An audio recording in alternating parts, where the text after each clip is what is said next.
Home minister அமித்ஷாவே குமாரசாமியை வந்து கேண்டிடேட்டை change பண்ணுங்க, report வந்து தப்பா இருக்குது, இன்டெலிஜென்ஸ் ரிப்போர்ட் வந்து தப்பா இருக்குதுன்னு சொல்லியிருக்காங்க. ரேவண்ணா பிரஜ்வால் ரேவண்ணா அவங்க அப்பா ரேவண்ணா வந்து இது 4-5 வருஷத்துக்கு முன்னாடி பழைய வீடியோங்கிறாரு. எது உண்மை? ஆனா குமாரசாமி சம்பந்தம் இல்லை, அவர் தான் பொறுப்பு எடுத்துக்க முடியும். நாங்க எப்படி நாங்கள் ஒரு ஸ்டேட்டுக்கு போனால் அங்கே உள்ள எஸ்டாப்ளிஷ்டு பார்ட்டி கூட கூட்டணி வைப்போம். அந்த எஸ்டாப்ளிஷ்டு பார்ட்டியில் கூட்டணி வச்சு அவங்களே நசுக்கி நாங்கள் எமர்ஜிங் பார்ட்டியாக வருவோம் அப்படியே சொல்கிறாங்க. அண்ணாமலை சரியா ஒத்துழைக்கல, அண்ணாமலை மேலே கோவப்பட்டு குமாரசாமி திட்டினாரு, அதனால தான் அண்ணாமலை வந்து போலீஸ் வேலை ரிசைன் பண்ணாரு. எவ்வளவு இருந்தும் தேர்தல் பிரச்சாரத்தில் எவ்வளவு நெஞ்செழுத்தம் எவ்வளவு திமிர் இருந்திருந்தால் நரேந்திர மோடி இந்த காபந்து பிரதமர் அவருக்கு போடக்கூடிய ஓட்டு எனக்கு போடுற ஓட்டுன்னு சொல்லுவார்.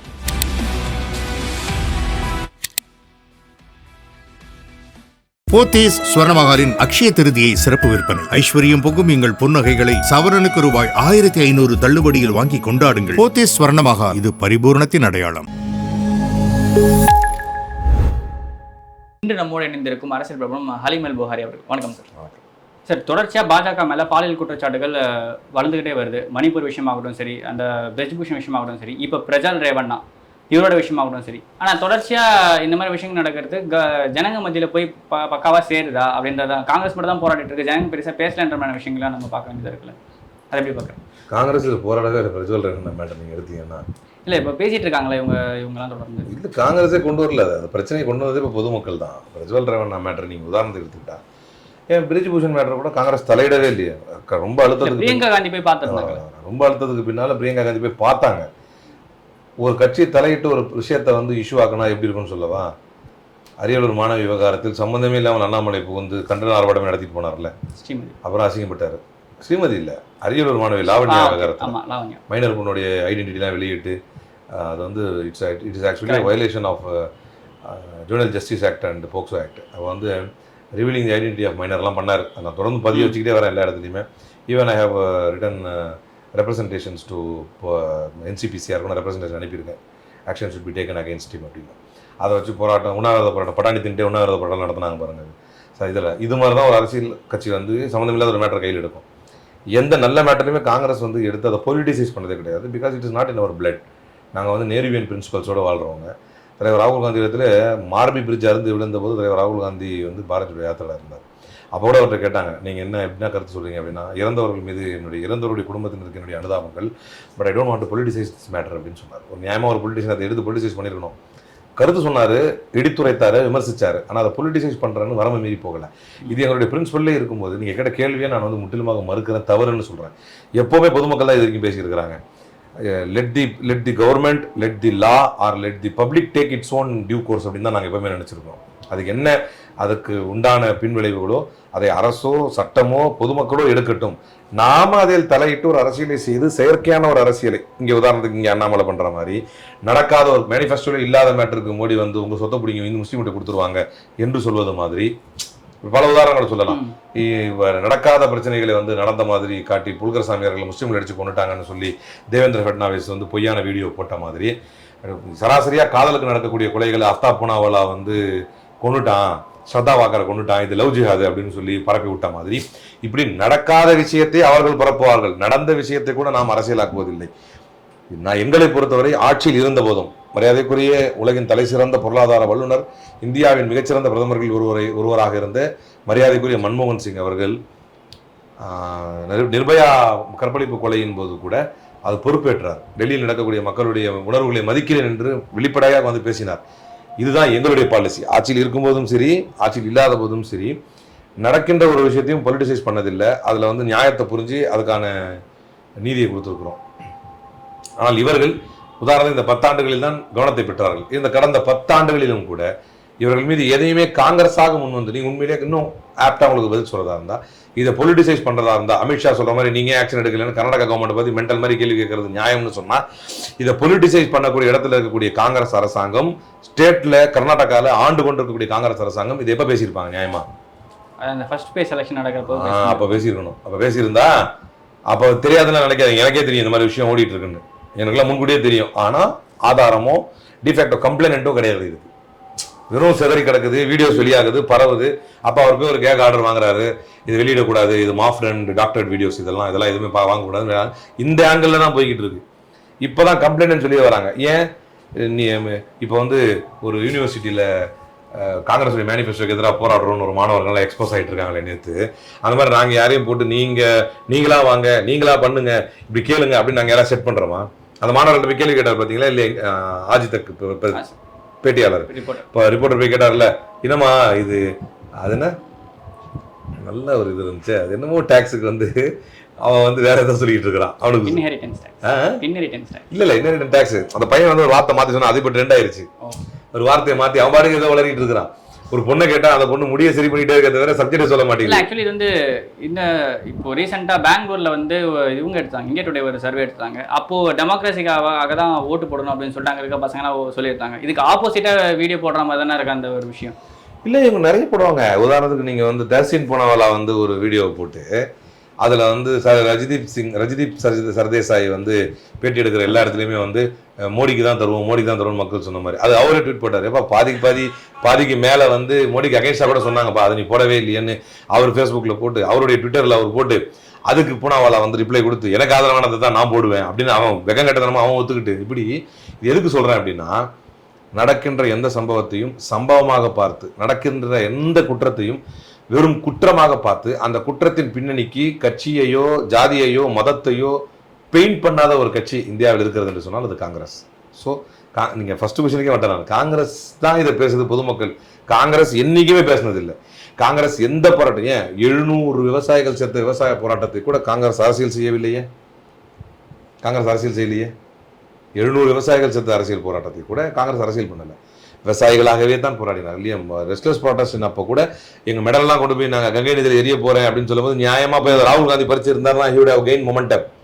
ஆனால் அதை ஏன் செய்யலைன்னா, அவருடைய நியாயமான போராட்டத்தை அரசியல் என்று இவர்கள் கொச்சைப்படுத்தி திசை திருப்புவார்கள் என்பதை காங்கிரஸ் உணர்ந்திருக்கிறது. அப்படின்னும்போது இதிலும் உங்களுக்கு இன்னொரு உதாரணம் என்னால் சொல்ல முடியும். இதை அரசியல்படுத்த வேண்டும், இதை காங்கிரஸ் தான் முன்னிலை எடுத்திருக்க வேண்டும், இதை காங்கிரஸ் தான் அழுத்திருக்க வேண்டும் என்று சொன்னால், தேர்தலுக்கு முன்னாலேயே இது எல்லாருக்கும் தெரிஞ்ச ஒரு விஷயம். 60 நாட்களுக்கு முன்பாகவே காங்கிரஸுடைய ஆபீஸ் பியரர்ஸ் வந்து அமித்ஷா இதை பத்தி எழுதியிருக்கிறாங்க. 60 நாட்களுக்கு முன்பாகவே காங்கிரஸுடைய ஆபீஸ் பியரர்ஸ் இதுக்கு வந்து கொடுத்தா இவனுக்கு சீட்டு கொடுத்தா செட் ஆகாது, இவனுக்கு கொடுத்தா அது பிரச்சனை ஆகும் அப்படின்னு சொல்லி முன்னாள் எம்எல்ஏ இப்போ ஸ்டேட் ஜெனரல் செக்ரட்டரியா இருக்கக்கூடிய Preetham J Gowda, Sakleshpur MLA cement Manju, former MLA A T Ramaswamy, district BJP president Siddesh Nagendra, முன்னாள் டிஸ்ட்ரிக்ட் பிரசிடென்ட் யோக ரமேஷ், சீனியர் பிஜேபி லீடர்ஸ், பல தாலுக்கில் உள்ள சீனியர் பிஜேபி லீடர்ஸ். ஏன் இந்த நியூ இந்தியன் எக்ஸ்பிரஸின் அறிக்கையின்படி, தி நியூ இந்தியன் எக்ஸ்பிரஸின் பத்திரிகை செய்தியின்படி ஹோம் மினிஸ்டர் அமித்ஷாவே குமாரசாமியை வந்து கேண்டிடேட்டை சேஞ்ச் பண்ணுங்க, ரிப்போர்ட் வந்து தப்பா இருக்குது, இன்டெலிஜென்ஸ் ரிப்போர்ட் வந்து தப்பா இருக்குதுன்னு சொல்லியிருக்காரு. இவ்வளவும் தெரிந்து உங்களுக்கு நல்லா தெரிஞ்சிருக்கு, எங்களுக்கு தெரிஞ்சிருக்கோ இல்லையோ. ஆனா இப்போ வந்து குமாரசாமி எங்களுக்கும் அவருக்கு என்ன சம்பந்தம் இருக்கு, எங்களுக்கு அதுக்கும் சம்பந்தமே இல்லைன்ற மாதிரி. குமாரசாமி எனக்கு அவருக்கு சம்பந்தமே இல்லை. NDTVல அவங்க அப்பா ரேவண்ணா, பிரஜ்வால் ரேவண்ணா அவங்க அப்பா ரேவண்ணா வந்து இது 4-5 வருஷத்துக்கு முன்னாடி பழைய வீடியோங்கிறாரு. எது உண்மை? ஆனா குமாரசாமி சம்பந்தம் இல்லை, அவர் தான் பொறுப்பு எடுத்துக்க முடியும், நாங்க எப்படி பொறுப்பு எடுக்க முடியும், எனக்கும் எங்க அப்பாவுக்கும் சம்பந்தமே இல்லை அப்படின்னு சொல்லிட்டு குமாரசாமி சொல்றாரு. ஒரு முன்னாள் முதலமைச்சரா இருந்து சொல்ற பொறுப்பான பதில் அது. அப்போ அதை தான் சொல்றேன், 2G விவகாரத்துக்கு எங்களுக்கு சம்பந்தம் இல்லை, அது வந்து ராஜாங்கிற தனிநபருக்கு உள்ளது, கனிமொழிக்கு தனிநபருக்கு உள்ளது அப்படின்னு பேசுவாங்களா? தனிநபர்னா இப்போ நீங்கள் வேணா சொல்லலாம், அது அரசியல் இருக்கும்போது எடுக்கப்பட்ட கொள்கை முடிவு தானே, அதுக்கு நம்ம கொஸ்டின் கேட்போம் அப்படின்னு சொல்றதாக இருந்தால், எந்த முடிவாக இருந்தாலும் அதை செயலாற்றணும் எக்ஸிக்யூட் பண்றோம் ஒரு தனி மனிதன் தானே, எப்படி பார்த்தாலும் அது அவர் தான் பதில் சொல்லணும்னு சொல்லிட்டு போயிட முடியுமா? எப்படி அப்படிலாம் எப்படி அவங்களுக்கு மனசு வருது, எப்படி அவங்களுக்கு வாய வருது? அவன் தான் சொல்றானே அவங்க டிரைவரு. இல்லை சார், அந்த டிரைவரும் என்ன சொல்றான்னு பார்த்தீங்கன்னா, நான் பிஜேபி ஒரு லீடர் கிட்ட தான் நான் கொடுத்தேன் இந்த வீடியோஸ் எல்லாம், அது எப்படி எக்ஸ்போஸ் ஆச்சு தெரியல. ஆனா பிஜேபியும் இவங்களும் அலையன்ஸ்ல இருக்காங்க, மதசார்பற்ற ஜனதா தளமும். இதுல நிறைய கேள்விகள் எழுது.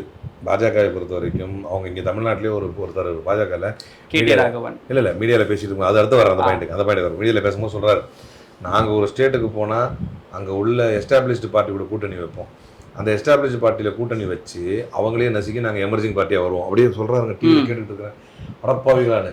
ஸோ மேபி ஜேடிஎஸை வந்து நசுக்கி தள்ளிடணும் அப்படின்னு இவங்க முடிவு எடுத்திருக்கலாம். ஏன்னா போன வாட்டி பார்ட்டி கவர்மெண்ட் ஃபார்ம் பண்ணமே ஒரு பெரிய பஞ்சாயத்து இருந்துச்சு. குமாரசாமி என்ன சொல்லியிருந்தாருன்னா, நான் ஒரு மிகப்பெரிய தப்பு பண்ணிட்டேன், அதுக்கு நான் பொறுத்து தான் ஆகணுன்ற மாதிரியான விஷயங்களும் சொல்லியிருந்தாரு. அதுக்காக இப்போ உங்களுடைய ஃபியூச்சரையும் வந்தானே, ஹனி டிராப்பிங்கிறது உங்க ரத்தத்தில் ஊர்னது இல்லை. ஏன் பாலிமர் நியூஸ் வந்ததில்ல, அண்ணாமலை வந்து கர்நாடகாவில் வந்து ரிசைன் பண்ணும்போது குமாரசாமி வீட்டுக்கு வெளியே ஏதோ வீடியோ இஷ்யூ ஓடிட்டு இருந்துச்சு. அவங்க காவலருக்கும் வீட்டுக்கு வெளியே இருக்கிற காவலருக்கும் அதில் வந்து அண்ணாமலை சரியா ஒத்துழைக்கல, அண்ணாமலை மேலே கோவப்பட்டு குமாரசாமி திட்டினாரு, அதனால தான் அண்ணாமலை வந்து போலீஸ் வேலை ரிசைன் பண்ணாரு அப்படின்னு சொல்லி பாலிமரில் பக்கவா நியூஸ் வந்தது. என்ன வீடியோ என்ன எடுத்தாங்கன்னு தெரியலையே. அதுக்கப்புறம் தான் நீங்கள் வந்து பிஎல் சந்தோஷ் வந்து அவனை காலி பண்ண, நீ டேலண்டான ஆள்பா, வாப்பா நம்ம 2 பேர் கூட்டணி சேரலாம் அப்படின்னு சொல்லி இங்கே வந்ததுலேருந்து அதை தானே பண்ணார். அவர் ஃபுல்லாக ஹனி டிராப்பிங் தானே. கேசக விநாயகம் மேலேயுமே விநாயகம், கேடி ராகவன், இது எல்லாமே நிறைய வந்தது இல்லை. ஸோ இது எல்லாமே 1000 விஷயங்களை இது வந்து சிந்திக்க தூண்டுகிறது.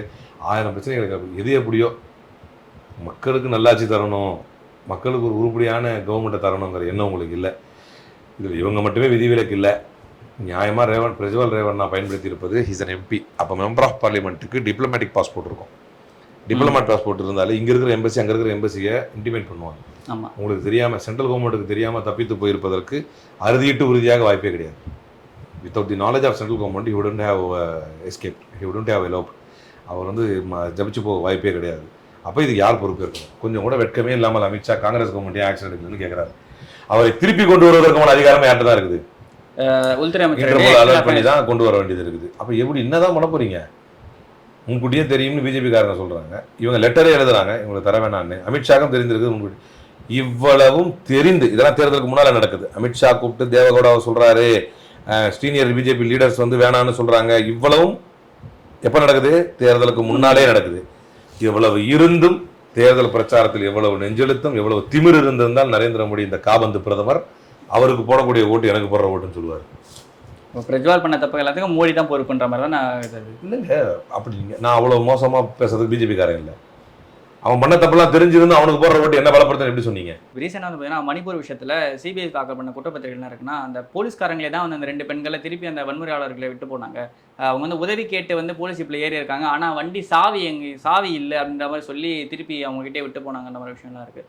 ஆனால் வந்து இங்கே நார்த் சைடில் இருக்கவங்க என்ன சொல்கிறாங்க, கூக்கி மேலே தான் தப்புன்ற மாதிரி திருப்பி அந்த ஃப்ரேமிங் வச்சுட்டே இருக்காங்க. ஆனால் ரீசெண்டாக வந்து ஒரு 2 மாதம் முன்னாடி மேத்தியோட மிலிட்டன்ட் குரூப்ஸ் ஒரு சிலதெல்லாம் தடை பண்ணிருந்துச்சு ஹோம் மினிஸ்ட்ரி.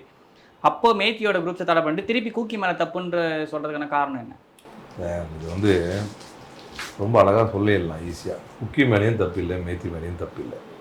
இவர்களை அடிக்க விட்டு வேடிக்கை 2 பேரில் யார் பெருசுன்னு அடித்து காட்டுன்னு வேடிக்கை பார்க்குறது பேரண்ட்ஸ்.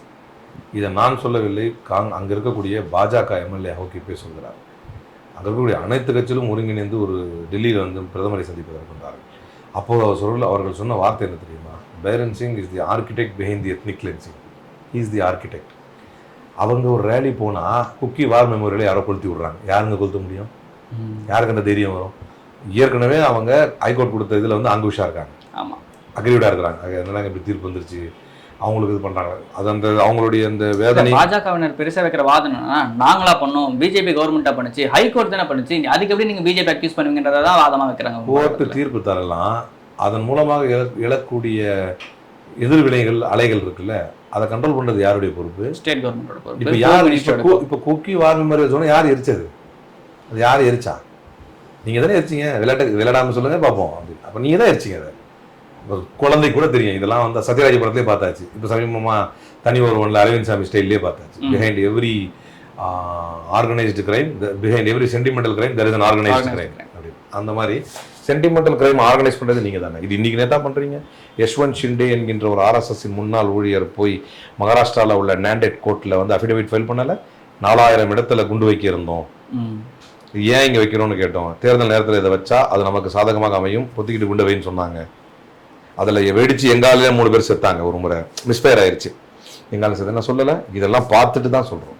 சத்யபால் மாலிக் சொல்லலை, 40 பேர் செத்ததுக்கு நீங்கள் தான்டா காரணம்னு சத்யபால் மாலிக் சொல்லலை. ஆனால் அவர் மேலே உடனே சிபிஐ ரைடு. ஸோ இதெல்லாம் every beginning has an end, every end has a beginning. Officially you are marking the beginning of your end. 2024 election results June 4th will be the beginning of your end. Mark my words. Okay sir, இதை தாண்டி வந்து பார்த்தீங்கன்னா இவர் அரவிந்த் கெஜ்ரிவால் வந்து ஜெயிலில் இருக்காரு. அதாவது ஒய்எஸ்ஆருக்கு வந்து ஒரு சில ஆப்போசிட்டாக வந்து காங்கிரஸே செயல்படுது. பிஜேபி இப்போ இவங்க ஷர்மிளா என்ன சொல்கிறாங்கன்னு பார்த்தீங்கன்னா பிஜேபியோட ஏஜென்ட்டாக ஒய்எஸ்ஆர் செயல்படுறாங்க அப்படின்னு சொல்கிறாரு. ஆனால் ஒய்எஸ்ஆரோட கட்சிக்காரங்க என்ன சொல்கிறாங்கன்னா பிஜேபியோட காசு வாங்கிட்டு தான் ஷர்மிளா போயிட்டு காங்கிரஸில் சேர்ந்து ஆட்சிக்கு எதிராக இது பண்ணுறாங்க. இப்போ சம்மந்தமே இல்லாமல் அவங்க தெலுங்கானாலேருந்து ஏன் வந்து ஆந்திராவில் நிற்கணும், ஆந்திராவில் எனக்கு எதிராக பிரச்சாரம் பண்ணணும் அப்படின்னு சொல்லிட்டு அந்த மாதிரியான கிளாஷஸ் ஓடிட்டு இருக்குல்ல ஆந்திராவில், அதை எப்படி பார்க்குறது நம்ம? அது இது வந்து கேனத்தனமான கேள்விகள் வைக்கிறானுங்க, முன்வைக்கிறானுங்க. ஏன் அப்படின்னா ஒரு கட்சி முடிவு செய்கிறது தெலுங்கானாவில் ரேவந்த் ரெட்டியுடைய உழைப்பின் மூலமாகவே ஆட்சிக்கே வந்துட்டோம். இதற்கு மேலே ஒரு பொட்டன்ஷியலை தெலுங்கானால வேஸ்ட் பண்ணக்கூடாது. அவங்க பொட்டன்ஷியலான லீடர். அவங்க கேசிஆருக்கு ஆப்போசிட்டாக பெரிய இதெல்லாம் பண்ணியிருந்தாங்க. அவங்க தாங்க ஜெகன்மோகன் ரெட்டி ஜெயிலில் இருக்கும்போது பாத யாத்திரை நடத்தி கட்சி அவ்வளோ வலுப்படுத்தினது. இந்த விளையாட்டு அவங்க அப்போ என்ன லூஸ்தனமா இருக்கு, ஆட்சியை பிடிச்சிட்டோம் தெலுங்கானால. இதுக்கு மேல அவங்களுடைய 2 தலையில ஒரு உரையில 2 கத்தி இருக்கலாமா? அவர் ஆட்சியை பிடிச்சி கொடுத்துட்டாரு. அவர் பாத யாத்திரை நடத்தி தெலுங்கானால எவ்வளவு எழுச்சியா பண்ணி ஒரு மாஸ் பண்ணிட்டாரு ஸ்டேட்டை. இனிமே வந்து 2 பேரும் ஒன்னா நடிச்சுக்க போகணும். ஆந்திரால வீக்கா இருக்கு பார்ட்டி. ஆந்திரா சீமாந்திராவும் தெலுங்கானா ஒன்னா இருந்த ஸ்டேட் தான். சரி, அப்ப அவங்க அங்க யூஸ் பண்ணுவோமே, அவ்வளவுதான். இதுல என்ன அவங்க சொல்ற நியாயம் என்ன? உதாரணத்துக்கு பாஜக தேர்ந்தெடுக்கப்பட்ட அரசை விட டெல்லியிலே லெப்டினன்ட் கவர்னருக்கு தான் அதிகாரம் அதிகம் என்று ஒரு சட்டம் கொண்டு வருகிறார்கள். அதை எதிர்க்க வேண்டிய கட்சி ஒய்எஸ்ஆருடைய கட்சி, இவர் கட்சி, இவர் ஜெகன்மோகன் கட்சி. ஆனா ஆதரிச்சு ஓட்டு போடுறாங்க. பாக்குறோம் என்னங்க இது தப்பு இல்லையா? இப்போ நாங்கள் ஒரு கொஸ்டின் வந்து பிஜேபிக்கு அகேன்ஸ்டா ஜெகன்மோகன் ரெட்டிக்கு அகேன்ஸ்டா வைக்கிறோம்னா எங்ககிட்ட வேலிடா ப்ரூஃப் இருக்கு. நீங்க போற போக்கல நாங்க வந்து இவரை பிஜேபியோட ஆளுன்னு சொல்றோம் அப்படின்னா அதுக்கு எங்கிட்ட வேலிடான ப்ரூஃப் இருக்கு. கடந்த காலங்களில் பிஜேபி எத்தனை திட்டங்களை நீங்கள் ஆதரித்தீர்கள் அல்லது நீங்க எஃபெக்டிவா எதிர்க்காமல் இருந்தீர்கள்? இல்ல இப்ப ரீசெண்டா என்ன விஷயம் வந்துருந்துச்சுன்னா டிடிஎஸும் ஒய்எஸ்ஆர் கட்சியும் பிஜேபி கூட யார் கூட்டணி வைக்கிறதுன்னு போட்டி போடுறாங்கன்ற மாதிரி செய்திகளுமே வெளியாகுது. அதாவது லாஸ்டா வேற அந்த பாயிண்ட்டுக்கு ஆக மொத்தம் லாஸ்ட் பட் நாட் லீஸ்ட் சூழலும் காரமும் நேரமும் பேரமும் கரெக்டா பணிஞ்சு வந்துருந்துச்சுன்னா ஜெகன்மோகன் ரெட்டி சற்றேதும் யோசிக்க மாட்டாரு கூட்டணி வைக்கிறதுக்கு. அப்ப எப்படி எங்களை சொல்ல முடியும்? எப்படி இவங்களை ஷர்மிளாவை சொல்ல முடியும்? ஷர்மிளா தேர்ந்தெடுத்த கட்சியை பாஜக அல்லாத ஒரு கட்சி, இன்னும் சொல்ல போனா திருவுராட்டி சொல்ற மாதிரி தான், காசு வாங்கிட்டு பேசுறீங்களாமே அந்த ஆள்கிட்ட கேட்டா சூப்பரா சொன்னாங்க. அப்படி காசு வாங்காதுன்னா பிஜேபி வாங்கலாங்க, அவங்க தான் நிறைய காசு இருக்குது. எங்களுக்கு அவார்டும் கொடுப்பாங்க, சூப்பர் யூடியூபர் அப்படின்னு அவார்டும் கொடுப்பாங்க. எங்களுக்கு கான்ட்ரவர்சி வராது, எங்களுக்கு ரைடு வராது, நாங்க பிஜேபி வாங்கிக்கலாமே. அப்ப அது மாதிரி அப்படி செய்யணும்னா சுத்தி வளர்ச்சி செய்யணும் அப்படின்னா அந்த மாதிரி நேராக பிஜேபி சேர்ந்துருக்கலாமே. பிஜேபி சொல்லி அனுப்பு தனி போய் காங்கிரஸ் சேருன்னு. அந்த மாதிரி இதெல்லாம் வந்து முட்டாள்தனமான வாதங்கள். அந்த அம்மாவுடைய எழுச்சியை, அந்த அம்மாவுடைய அரசியல் ஒரு ஸ்பிரிட்டை வந்து எதிர்கொள்ள திராணியற்றவர்கள், களத்தில் எதிர்கொள்ள திராணியற்றவர்கள் இது போன்ற அடிப்படை ஆதாரமற்ற அவதூறுகளை பரப்புகிறார். சார், இவ்வளவு நேரம் உங்களோட பொன்னான கருத்துக்களை எங்களோட பகிர்ந்து நன்றி சார். Thank you sir.